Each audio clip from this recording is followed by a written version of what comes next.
The cold stone floor of the judgment hall bit into her knees. All eyes were on her, some with hate, some with fear, none with mercy.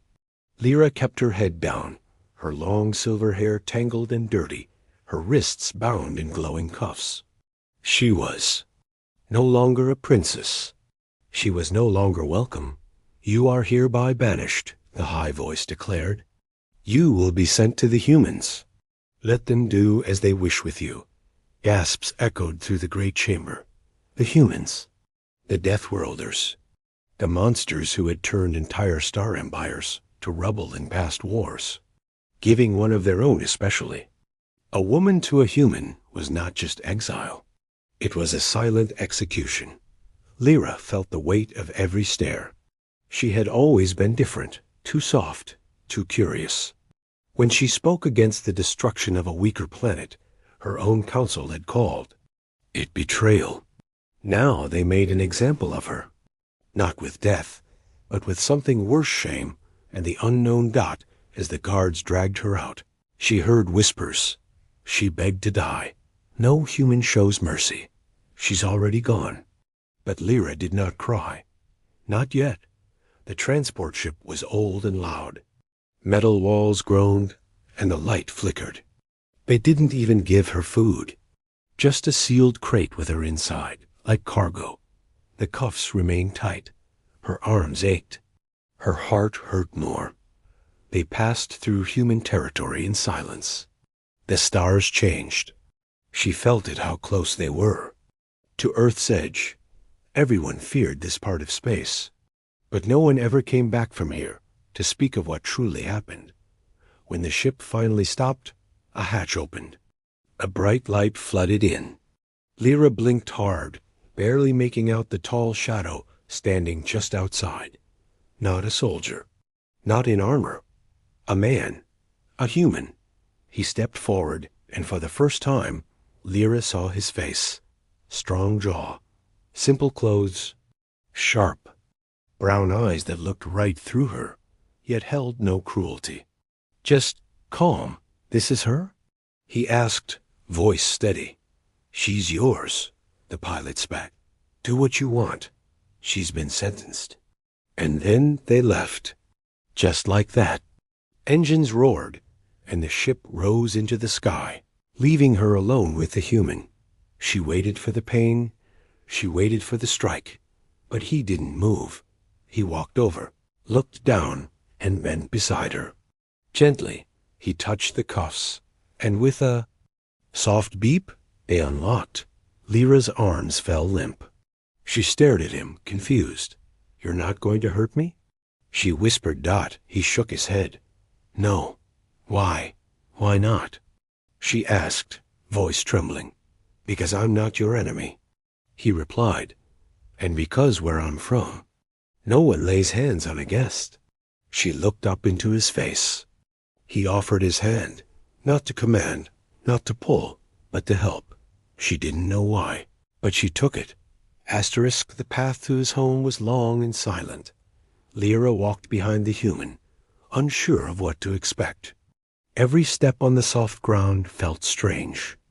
The air was different, too fresh, wild, clean. Not like the controlled atmospheres of the ships and courts she once knew. He hadn't spoken much since freeing her from the cuffs. He had only said his name. Mark. Simple. Human. It didn't match the image the galaxy painted of his kind. Where were the scars, the anger, the harsh orders? When they reached a small cabin nestled between tall green trees, she hesitated. It was nothing like the glowing crystal cities of her people. Just wood, metal, and thick glass. But it was warm. Come inside, he said, holding the door open. She stepped in slowly, her eyes scanning every corner. It smelled like old books, coffee, and smoke. A fire crackled in one corner, and a large chair sat nearby, facing a screen that showed stars outside. This is your home? She asked, for now. I move around a lot, he said, placing a blanket over the couch. You can sleep here. You're safe. Why are you helping me? she blurted, crossing her arms. He paused. I've seen what they do to people like you, Mark said softly. You didn't deserve this. You don't know what I did, she whispered. I don't need to. The ones who talk about justice often fear kindness. His words stunned her, not because of what he said, but how he said it. No anger, no power play, just calm truth. That night, she sat by the window, looking at the stars. Her silver hair caught the firelight, glowing softly. Her eyes, once sharp and full of pride, now held questions. He cooked something that smelled strange, rich, spicy. He offered her a plate. She sniffed it carefully. One bite later, her eyes widened. It's good, she admitted. Better than what we ate at court. He smiled. It's called stew. Simple, but fills the soul. They ate in silence. Comfortable silence. Later, while she rested on the couch wrapped in the thick blanket, Mark sat nearby fixing a small drone. He didn't treat her like a burden, or a prisoner, or a woman thrown at his feet. He treated her like a person. I thought you'd lock me in a cage, she said quietly. I'm not here to own you, he replied. You're free. Free? The word sounded strange. No one's ever said that to me. He looked at her for a moment. Then maybe it's time someone did. She didn't sleep much. Too many thoughts swirled in her mind. But when the sun rose and light touched her face, she realized something she wasn't afraid. For the first time since the sentence, she didn't feel like prey. This man, this human, was not the monster her people warned her about. If anything, he might be the only one who ever saw her for what she truly was. Not a traitor, not a gift, not a curse, just a soul still alive, still whole. Lyra watched Mark from the doorway. He was outside, cutting firewood. Each swing of the axe was steady, controlled. No wasted motion. No anger. Just rhythm and strength.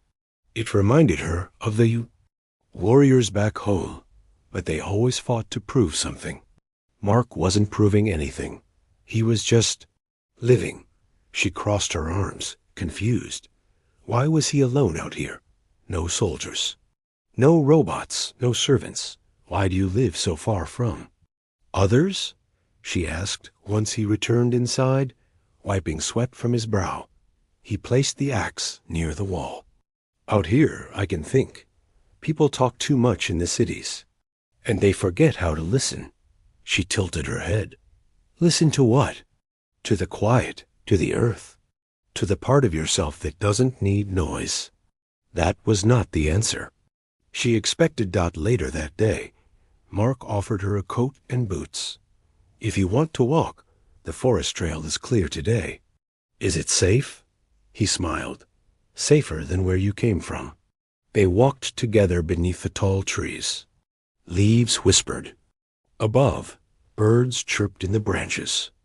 Lyra kept close, still not used to the uneven ground. At one point, she stumbled. Before she could fall, Mark caught her by the arm. You okay? He asked gently. She looked down at his hand on hers. Warm, steady, not forceful. Yes, she whispered. Just not used to this world. No one is at first, he said, releasing her. She looked up. Mark, can I ask something personal? He nodded. You're kind. Strong. You have a home. Why did you accept me? He didn't answer at first. He picked up a small stone from the trail and turned it in his fingers. I once lost someone, he said finally. Long ago. I couldn't save her.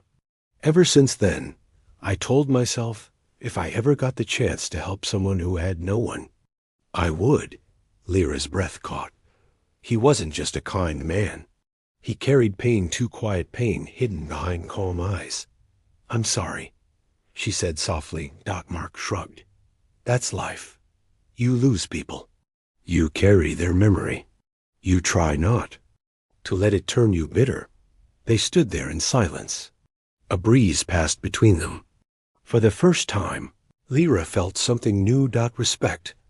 Not for his strength, but for his silence. That evening, while Mark repaired a solar panel on the roof, Lyra explored the cabin more. Books lined the shelves, many about space, survival, peacekeeping. But one caught her eye, a small black journal with worn edges. She opened it. Inside were sketches, drawings of planets, stars, and faces. One face appeared more than others. A woman, human, kind eyes, smiling.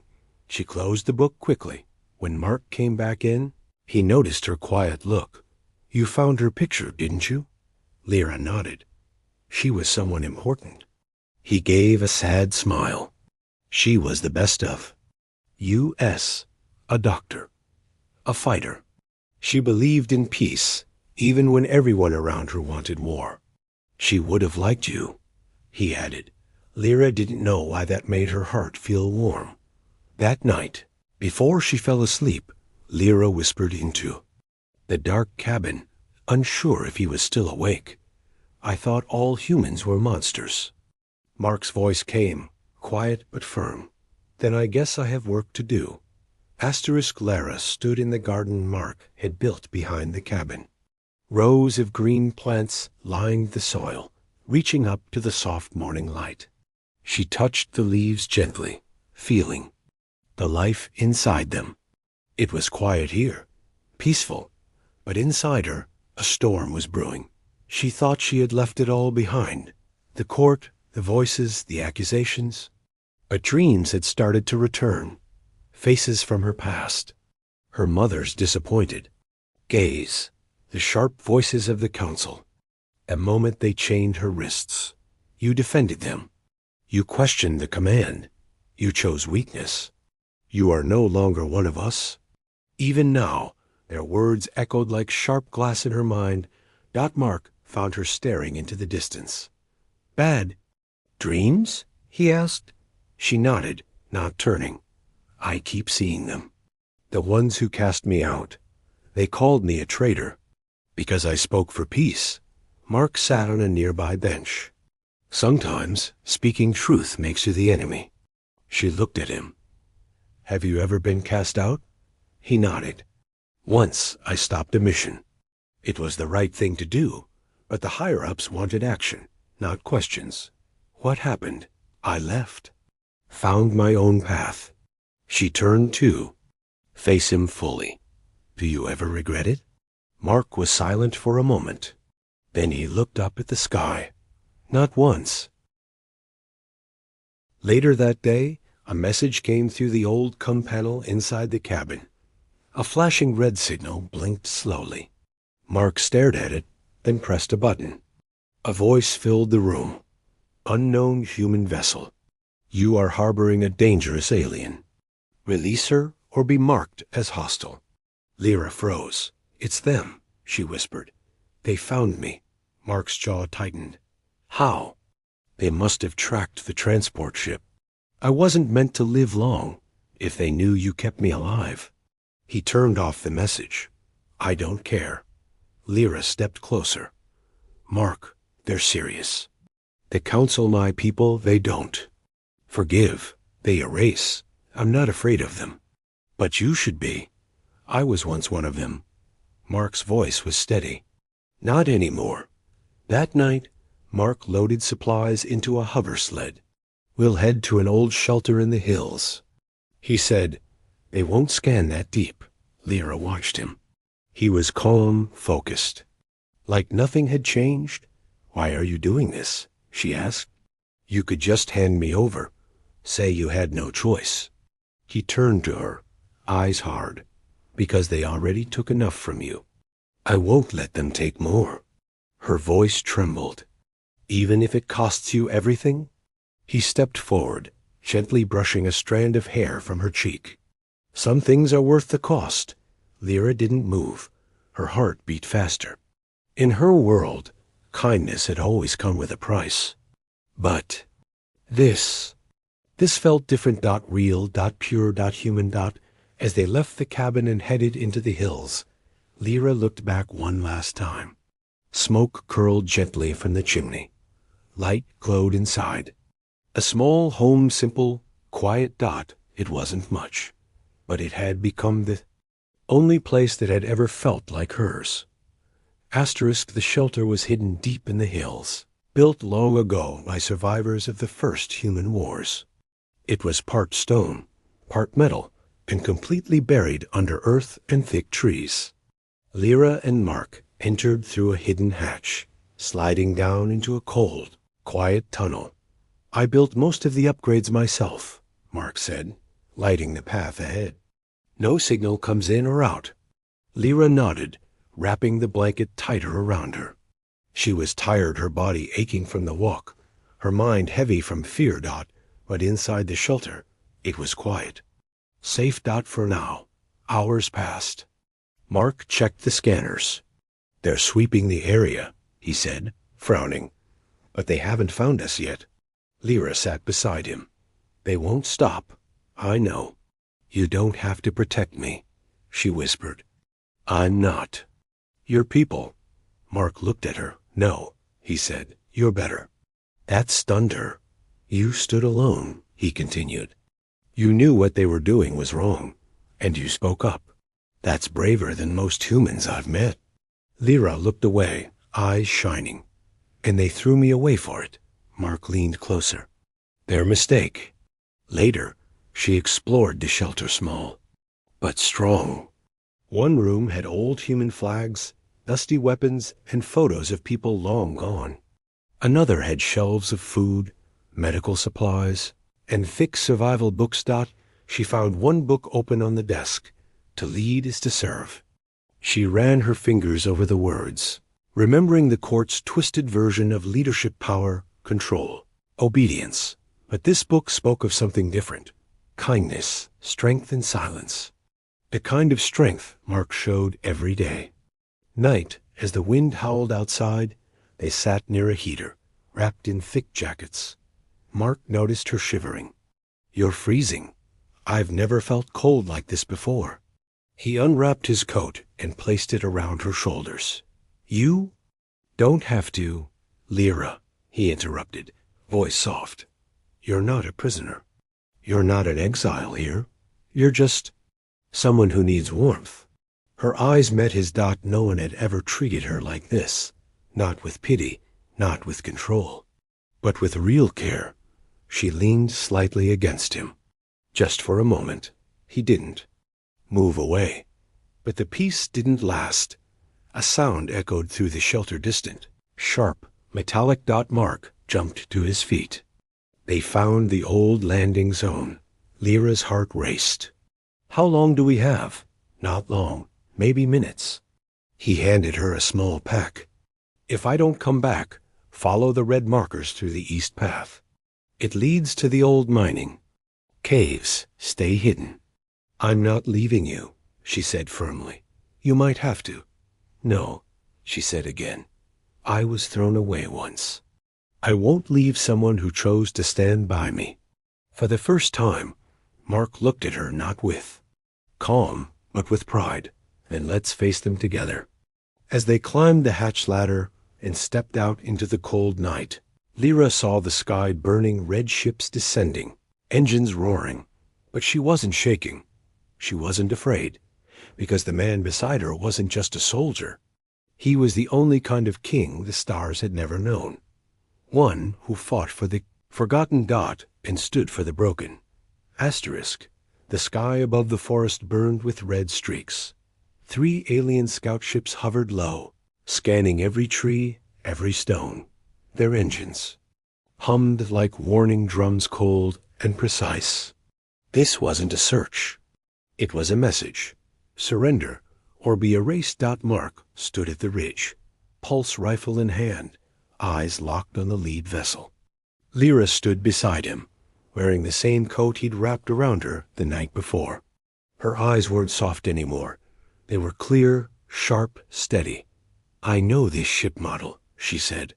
"They'll drop soldiers first, then drones. Then a kill wave." Mark nodded. "Then we hold the line." "You said not to fight if it meant losing everything." He glanced at her. Some things are worth protecting, even if we don't win. Lyra swallowed hard.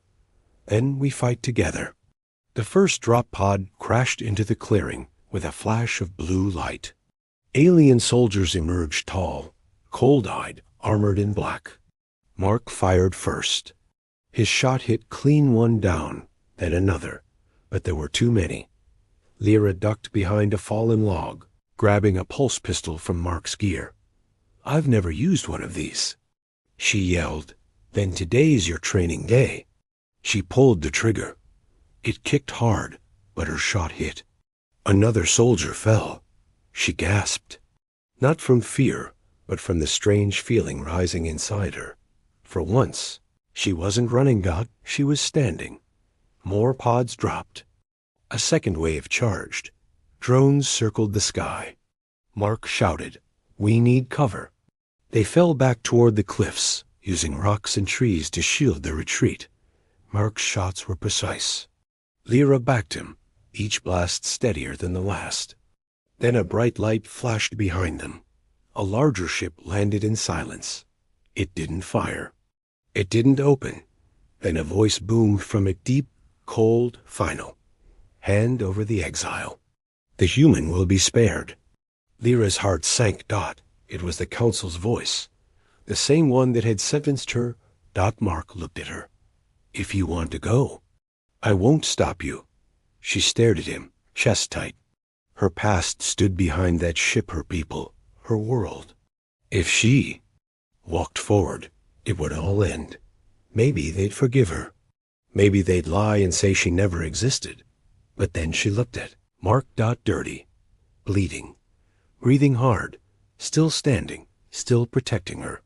"I'm not going back," she said. "They threw me away. You gave me a choice." "You sure?" he asked. "Yes." Lyra stepped forward, raised the pistol, and spoke into the air.